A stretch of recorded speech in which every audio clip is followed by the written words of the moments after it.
En especial, el Movimiento Ciudadano ha decidido abrirse a las candidaturas ciudadanas en el marco de las candidaturas independientes. Esto es, aquellos candidatos independientes que así lo deseen podrán firmar un convenio con el Movimiento Ciudadano para que éste lo respalde de tal forma que, de ganar, puedan integrarse a las declaraciones parlamentarias sobre la base de principios y valores compartidos. En suma, ¿puedes decir cuál es tu nombre? Sergio Alberto Rojas Bravo.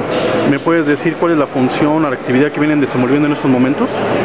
Bueno, estamos como impulsores del comité organizador para conformar el Frente Político de Candidaturas Independientes, que pretende desarrollar una propuesta de proyecto político para desarrollar la recuperación y defensa de los derechos humanos de la participación política. Esto es que el espacio de las candidaturas independientes sea fortalecidas por una promoción de posicionamiento y consolidación a través de los derechos que tenemos para poder participar en la vida pública y política. Hasta el momento, ¿cuántos partidos se han abierto al hecho de poder recibir independientes a través de un convenio?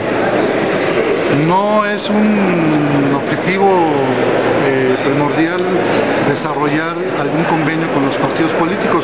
Se nos han acercado preguntando, cuestionando cuáles son los objetivos y se los hemos mencionado en el sentido de una actividad de una asociación civil que pretende impulsar la defensa de los derechos humanos a la participación política. La reforma política que hubo para poder incluir las candidaturas independientes menciona una serie de requisitos con los cuales los aspirantes a candidatos deberán cumplir, en el caso del Distrito Federal, recolectando firmas de apoyo en un periodo que es el mismo que tendrán los partidos políticos en precampaña.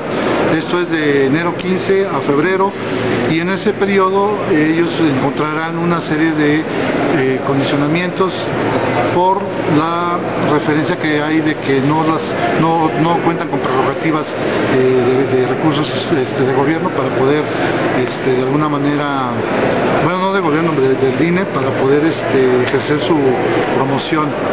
En ese sentido, las acciones políticas locales, las asociaciones políticas nacionales, los mismos partidos políticos han estado impulsando este ejercicio y esta figura para que la ciudadanía pueda tener una representación real, no se vea subrepresentado en los partidos políticos o en los grupos minoritarios que están gobernando y decidiendo en el país. Esto es, la sobrerepresentación que tienen los tres partidos más grandes en el país no reflejan ni representan ni han dado soluciones a las necesidades. Se encuentra en un colapso el sistema de partidos, en una coyuntura que de alguna manera pues está vinculada a fenómenos como es el narcotráfico, como es el subejercicio, como es de alguna manera la intrascendencia o la legitimación que tienen en su trabajo legislativo y en algunos casos en los gobiernos, que también habrá oportunidad de proponer candidatos independientes en algunos municipios, delegaciones o gobernadores. Esa parte es lo fundamental del proyecto político. Generar una cultura de participación política, ya sea a través de partido político o candidato independiente, que le abra el espacio y de reflexión no solamente a la mera jornada electoral. Muchas gracias.